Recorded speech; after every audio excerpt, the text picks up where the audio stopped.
कहानी की शुरुआत में एक प्रवासी जहाज को दिखाया जाता है जिसमें करीब 1400 यात्री सवार हैं, जो इंग्लैंड से अमेरिका की ओर बढ़ रहा है। जहाज के ऊपरी हिस्से में अमीर लोग और निचले हिस्से में गरीब मजदूर वर्ग हैं। हालांकि दोनों वर्ग अलग अलग हैं, लेकिन सबका मकसद एक ही है, अमेरिका जाकर नई जिंदगी शुरू करना। लेकिन यात्रा आधी भी पूरी नहीं हुई थी कि जहाज के कर्मचारियों को लगातार SOS संदेशनुमा मिलने लगे। संदेश डिकोड करने पर एक लोकेशन मिली। गणना से पता चला कि वहां पहुंचने में सिर्फ 7 घंटे लगेंगे। कप्तान तुरंत सतर्क हो गया, क्योंकि सिर्फ 4 महीने पहले इसी कंपनी का प्रोमीथियस जहाज इसी मार्ग पर रहस्यमयी ढंग से गायब हो गया था और उसके साथ हजारों यात्री भी कहीं खो गए थे। कप्तान को विश्वास हो गया कि यही जहाज ये संदेश भेज रहा है। यात्रियों के कड़े विरोध के बावजूद उसने दिशा बदलने का आदेश दिया। खासकर अमीर लोग बेहद नाराज थे, क्योंकि उन्होंने ढेरों पैसे खर्च किए थे और उनका मानना था कि अगर कोई जहाज 4 महीने से समुद्र में भटक रहा है तो उसके यात्री अब तक मर चुके होंगे। लेकिन कप्तान ने अपने फैसले पर डटे रहना चुना और जल्द ही उसकी बात सच साबित हुई। सामने वही प्रोमीथियस जहाज खड़ा था, लेकिन अजीब ये था कि उस पर एक भी रोशनी नहीं जल रही थी। कप्तान और उसके साथी लाइफ बोट लेकर वहां पहुंचे। जैसे ही वे जहाज पर चढ़े, उन्हें अंदर एक भी इंसान नजर नहीं आया। हजारों यात्री जैसे हवा में गायब हो गए हों। जहाज की हालत जर्जर थी, जैसे 4 महीने नहीं बल्कि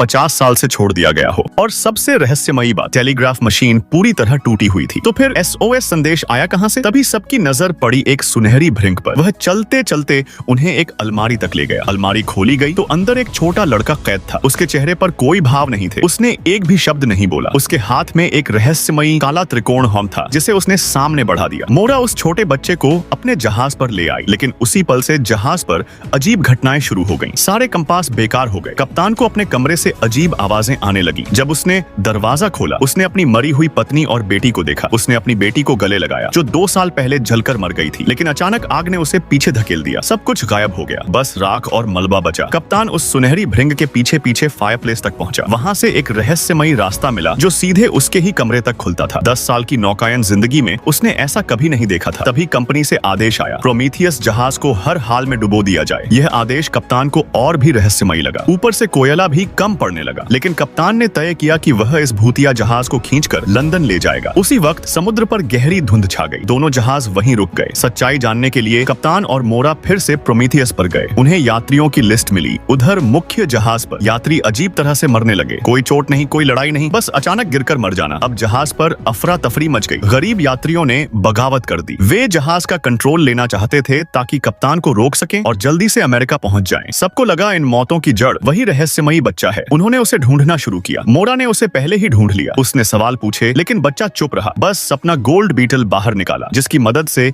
एक एक दरवाजा खुलता गया। बच्चा मोरा को खींचकर कप्तान की टीम तक ले आया। वे सब भागने ही वाले थे कि विद्रोही भीड़ पहुंच गई। उन्होंने बच्चे को पकड़ लिया। डेक पर 2 गुट भिड़ गए और गुस्से में आकर बच्चे को समुद्र में फेंक दिया। लहरों ने उसे तुरंत निगल लिया। मोरा स्तब्ध रह गई। इसी बीच कप्तान ने यात्री सूची दिखाई और मोरा की पहचान पर शक जताया। मोरा कुछ भी याद नहीं कर पाई। तभी पीछे से अलमारी हिली, सफेद रोशनी फैली और वह बच्चा फिर से बाहर निकल आया। डूबा हुआ बच्चा अचानक जिंदा लौट आया। ये देखकर सब सहम गए। कप्तान के समर्थक भी डर गए। उन्होंने बच्चे को अलमारी में बंद कर दिया और बंदूकें मोरा पर तान दी। लेकिन तभी गोली चलने से पहले एक पारदर्शी दीवार उभर आई और समय थम गया। सारे लोग वहीं जमे रह गए। सिर्फ मोरा हिल पा रही थी। उसने हवा में तैरती गोली को हाथ में पकड़ लिया। अलमारी फिर हिली और बच्चा बाहर आ गया। उसने मोरा का हाथ पकड़कर उसे भागने पर मजबूर कर दिया। तभी अलार्म बज उठा। टिक टिक की आवाज जहाज में गूंजने लगी और सारे यात्री मानो सम्मोहित होकर एक एक करके समुद्र में कूदने लगे। मोरा डर से कांप उठी। उसने बच्चे से पूछा, ये सब क्या हो रहा है? बच्चे ने 5 शब्द लिखे, वे सुन रहे हैं। और यह था पहली बार जब उसने अपनी जुबान खोली। पूरा जहाज अफरा तफरी में डूबा हुआ है। लोगों की आंखों में खौफ है, क्योंकि किसी को समझ नहीं आ रहा कि आखिर ये सब हो क्या रहा है। सैकड़ों यात्री रहस्यमयी तरीके से समुद्र में कूद चुके हैं और अब जहाज पर बस गिनती के लोग बचे हैं। मोरा उस बच्चे को अपने साथ लेकर सुरक्षित जगह छुप जाती है, लेकिन हर कोई उसे ही दोषी मान रहा है। यात्रियों को यकीन है कि यही बच्चा सब मौतों की जड़ है। कप्तान भी शक में है, लेकिन उसके सामने और भी रहस्य खुल रहे हैं। लेकिन तभी जहाज पर एक और रहस्यमयी शख्स चढ़ता है। उसका चेहरा सबके लिए अनजान है। वो दावा करता है कि उसे इस जहाज के बारे में बहुत कुछ पता है। वो सीधा मोरा के पास आता है और फुसफुसाकर कहता है, अगर तुम सच जानना चाहती हो तो इस बच्चे को जिंदा रखना जरूरी है। मोरा हैरान रह जाती है। अब उसके मन में और सवाल उठते हैं। यह बच्चा कौन है? ये आदमी कौन है? और असली खेल कौन खेल रहा है? उधर कप्तान को पता चलता है कि जहाज की नेविगेशन मशीनें किसी और ताकत से कंट्रोल की जा रही हैं। मतलब जहाज उनके हाथ में है ही नहीं, कोई और है जो सब पर नजर रख रहा है। धीरे धीरे सबको एहसास होता है कि यह सफर कोई साधारण सफर नहीं है। ये मानो किसी विशाल प्रयोग का हिस्सा है और हर यात्री इस खेल का मोहरा। एपिसोड के अंत में वही रहस्यमयी आदमी मोरा से कहता है, सच जानना है तो उस बच्चे पर भरोसा करो, क्योंकि वही हमारी आजादी की चाबी है। मोरा स्तब्ध रह जाती है और दर्शकों के मन में सैकड़ों सवाल छोड़ दिए जाते हैं। मोरा अभी भी उस रहस्यमयी बच्चे और अजनबी शख्स को लेकर परेशान है, क्योंकि अब साफ हो चुका है ये जहाज कोई सामान्य जहाज नहीं है, बल्कि किसी गहरे और रहस्य और प्रयोग का हिस्सा है। कप्तान अब बच्चे से पूछताछ करने की कोशिश करता है, लेकिन बच्चा फिर भी चुप रहता है। उसके हाथ में वो काला त्रिकोण है जिसके बारे में किसी को कुछ पता नहीं। बस इतना जरूर है कि इस त्रिकोण से जुड़ा हुआ सच पूरे जहाज की किस्मत बदल सकता है। इधर जहाज पर अराजकता और बढ़ जाती है। जो यात्री अब तक बच्चे के खिलाफ थे, वे खुलेआम कप्तान को चुनौती देने लगते हैं। उनका कहना है, इस बच्चे को जहाज से बाहर फेंको, वरना हम सब इसी समुद्र में मर जाएंगे। लेकिन मोरा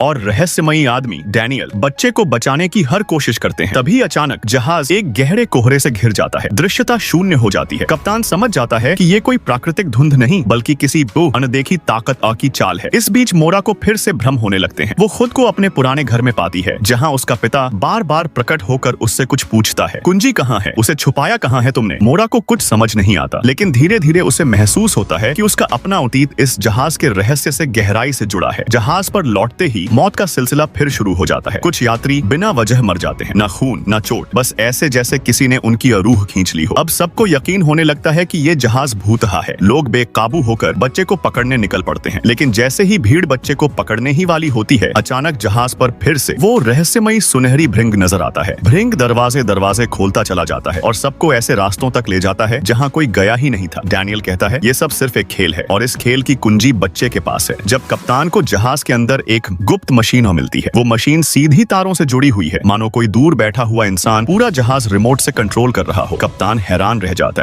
है। मतलब अब साफ है कि कोई ऊपर से सब देख और नियंत्रित कर रहा है। मोरा को आखिरकार एहसास होता है कि उसका पिता ही इस पूरे प्रयोग के पीछे है और शायद वो खुद भी अनजाने में इस खेल का हिस्सा रही है। एपिसोड के अंत में वो बच्चा पहली बार कुछ बोलता है। वो मोरा से कहता है, अगर हमें यहाँ से निकलना है तो तुम्हें अपनी यादें वापस पाना होंगी। मोरा के चेहरे पर सन्नाटा छा जाता है, क्योंकि अब खेल और भी खतरनाक होने वाला है। अब यात्री दो गुटों में बांट चुके हैं। एक तरफ कप्तान और मोरा हैं, जो बच्चे और रहस्यमयी आदमी डैनियल स्वे पर भरोसा करते हैं। दूसरी तरफ बाकी यात्री, जिन्हें लगता है कि यही लोग मौत और अजीब घटनाओं की वजह हैं। धीरे इससे कहके अरे धीरे बगावत की चिंगारी तेज हो जाती है। यात्री कप्तान को हटाकर जहाज की कमान अपने हाथ में लेना चाहते हैं। सबका कहना है कि अगर ये बच्चा हमारे साथ रहा तो जहाज कभी सुरक्षित नहीं होगा। इधर मोरा को फिर से अपने पिता के बारे में खौफनाक सपने आने लगते हैं। वो खुद को बार बार किसी सब मानसिक अस्पताल में पाती है, जहाँ लोहे की कुर्सी और दिमाग पर लगाए जाने वाले अजीब उपकरण होते हैं। वो समझ जाती है कि उसका अतीत किसी बड़े प्रयोग से जुड़ा है। डैनियल बच्चे से कहता है, तुम्हारे पास वो कुंजी है जो इस खेल को खत्म कर सकती है, लेकिन बच्चा अभी भी चुप है। तभी जहाज पर एक और हादसा होता है। कहीं से तेज बिजली कड़कती है और जहाज के सारे कंपास और उपकरण काम करना बंद कर देते हैं। यानी अब जहाज पूरी तरह दिशाहीन हो गया है। इस बीच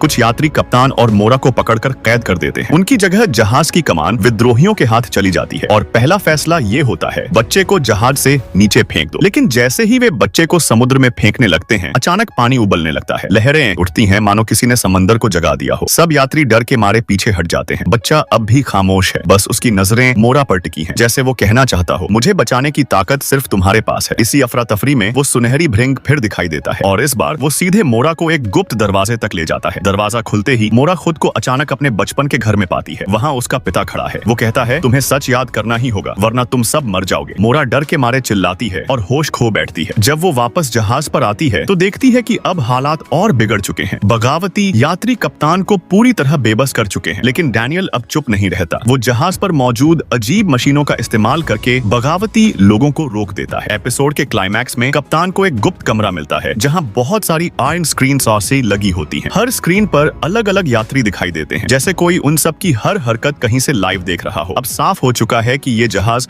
असल में कोई प्रयोगशाला है और यात्री सिर्फ मोहरे हैं। एपिसोड के अंत में मोरा बच्चे से पूछती है, ये सब कौन कर रहा है? बच्चा पहली बार साफ बोलता है, तुम्हारे पिता। मोरा के चेहरे पर हैरानी और डर साफ नजर आ रही है, क्योंकि अब सच सामने आने वाला है। मतलब जो भी हो रहा है वो अब खत्म होने वाला है और सब कुछ फिर से शुरू कर दिया जाएगा। यात्री घबराहट में चीखने चिल्लाने लगते हैं। हर किसी को लग रहा है कि मौत अब सामने है। कप्तान और बाकी लोग कोशिश करते हैं कि जहाज को बचा सकें, लेकिन धीरे धीरे सब कुछ ढहने लगता है। दीवारें टूट जाती हैं, समुद्र गायब हो जाता है और पूरा जहाज मानो राख बनकर बिखरने लगता है। मोरा अभी भी उस बच्चे और डैनियल को बचाने की कोशिश कर रही है। डैनियल उसे बताता है, मोरा, इस सिमुलेशन को तोड़ने का सिर्फ एक ही तरीका है। तुम्हें वो कुंजी इस्तेमाल करनी होगी जो तुम्हारे पिता ने तुमसे छुपाई है। बच्चा फिर से वो काला त्रिकोण ब्लैक पिरामिड मोरा को दिखाता है, लेकिन तभी मोरा का पिता प्रकट होता है। वो कहता है, मोरा ये सब तुम्हारे ही दिमाग की देन है, तुम ही ने इसे बनाया है, तुम्हारे डर और तुम्हारी यादें ही इस सिमुलेशन का आधार हैं। मोरा हैरान रह जाती है, मतलब क्या उसका अपना अतीत और दर्द ही इस झूठी दुनिया का कारण है? इस बीच जहाज पूरी तरह टूटने लगता है, लोग एक एक करके सिमुलेशन से गायब होने लगते हैं, कप्तान, यात्री सब जैसे किसी ने मिटा दिए हों। डैनियल आखिरी बार मोरा से कहता है, मुझ पर भरोसा करो, अगर तुम कुंजी का इस्तेमाल करोगी तो हम असली दुनिया तक पहुंच सकते हैं। मोरा हिम्मत जुटाती है और उस काले त्रिकोण को छूती है। अचानक तेज रोशनी फैल जाती है और सब कुछ गायब हो जाता है। मोरा जब होश में आती है तो वो अब जहाज पर नहीं है, बल्कि एक स्पेसशिप अंतरिक्ष यानोशॉय में है। बाहर खिड़की से तारे और ग्रह दिखाई देते हैं। उसके सामने एक स्क्रीन जल उठती है जहां लिखा है प्रोजेक्ट प्रोमेथियस साल 2099। यानी ये सब कोई समुद्री यात्रा नहीं थी, बल्कि 2099 में चल रहा एक स्पेस प्रोग्राम नाडी था, जहां सब एक वर्चुअल सिमुलेशन थे। मोरा को अब सच समझ आता है कि वो और बाकी लोग एक बहुत बड़े प्रयोग का हिस्सा थे, जिसे उसके पिता ने बनाया था। एपिसोड खत्म होता है मोरा के उस स्पेसशिप की खिड़की से बाहर देखते हुए, जहां अनगिनत लोग मशीनों से जुड़े पड़े हैं, यानी हर कोई उसी सिमुलेशन में कैद है।